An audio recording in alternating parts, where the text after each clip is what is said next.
What does being human mean to you? Is it our thoughts, our emotions, our ability to connect with others? What if I told you I could take all of those things and put them into a computer? What really separates it from us? Michael Woodridge wrote in his book, A Brief History of Artificial Intelligence, what it is, where we are, and where we are going, about why it's such an important thing for researchers to study. That being because it appeals to fundamental questions about the human condition. So that's the question. What does it mean to be human? When I was growing up, AI was something a little bit of science fiction, but my dad was really into science fiction, so he taught me a lot about artificial intelligence. It's really hard to avoid at this point, and it's going to become a lot harder, which is why the good and the bad is really important to understand, because we really can't avoid it. So we're going to go over the beginnings of AI, how it came to be, and then a little bit about the pros and cons of it. So what is artificial intelligence? It's basically in the name. It's artificial or human-made intelligence that goes into a computer, or is a computer. It's a digital computer that can recognize patterns, use equations, and learn from its sources. So at a recent talk at Howard University, the co-founder of ChatGPT and OpenAI, which are two really big chatbots that we see now, he stated he was very happy that people no longer think it's weird that we can talk to a computer the way that we can talk to a human. So goes to show, they're kind of trying to make it a human. The history of AI is a little hard to pinpoint, mainly starts with a man named Alan Turing.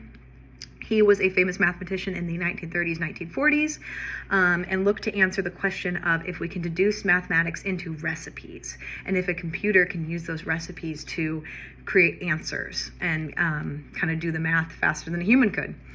So with an understanding of just how intricate AI is, we have to go over the pros and cons of it. What's the good? What's the bad? What is it?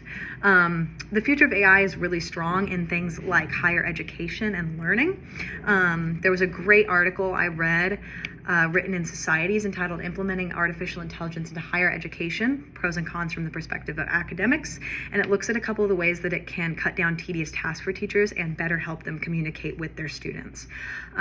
That being, it can work on different resources such as translation tools, voice assistants, chat bots, personalized tutoring and studying programs, as well as instant feedback and assessments. So those are a couple of things that teachers do that we can kind of cut down on the tediousness of those. We can also look at businesses, how they use AI for their online communication. They use AI to learn basically what their users are pressing on online, what they're clicking on the most, what they're buying from the most, and it can use that to build a layout for a website to make it look like the ones that most people are clicking on and what their users specifically are clicking on. But with that comes to the bad side of AI and a couple of the things that we're a little bit worried about now going forward. So it's digital privacy is one of the main things, and a little bit of an ethical concern with that. So think about you going online. Everything is basically being used against you to better sell to you, to better make you click on things.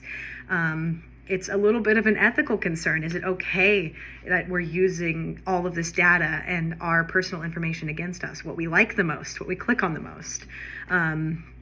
So that's one of the questions. There's also an idea of we don't really know what's real online. And that can go to affect us really in a lot of different ways because especially with things like politics. I mean, you see a video on Facebook or something like that, you're not going to know if it's real, and you can then take that and form opinions based off of it. So here's a really quick video completely made by AI that I found of Donald Trump and Biden talking. Again, complete AI. Number 1 through 10, what is it? Billy, I'm thinking it's 14, 17. Sorry, it was 9. Oh, shucks. I win. So that's just a really quick clip of that video, but it goes on for a long time, and you wouldn't know if it's real or not originally online.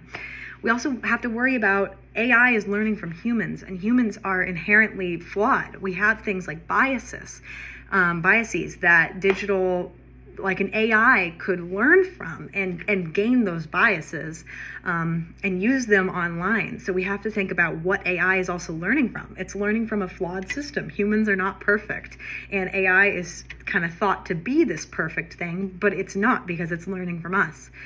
So as a result of these very influential and positive effects of AI, as well as the downfalls, it's hard to say if it's really good or bad. And that's only it, it's kind of a little bit of a gray area. There is good and there is bad, and we just have to be careful with how we use it.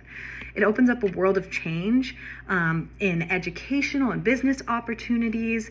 It can help, like I said, improve efficiency, but it also can become a hindrance on individuality, as well as something that can take away from your privacy and security online. The human experience is one of opportunities to grow as a person and as a society. So use AI how you see fit. Use it and better yourself, better others, better the world. But just be careful while doing so. Make sure what you're seeing is real online. Do your own research. Don't ever take anything for face value. And know that what you're seeing is probably a part of a biased source as well. So just be careful with it. That's the main thing. Just be careful.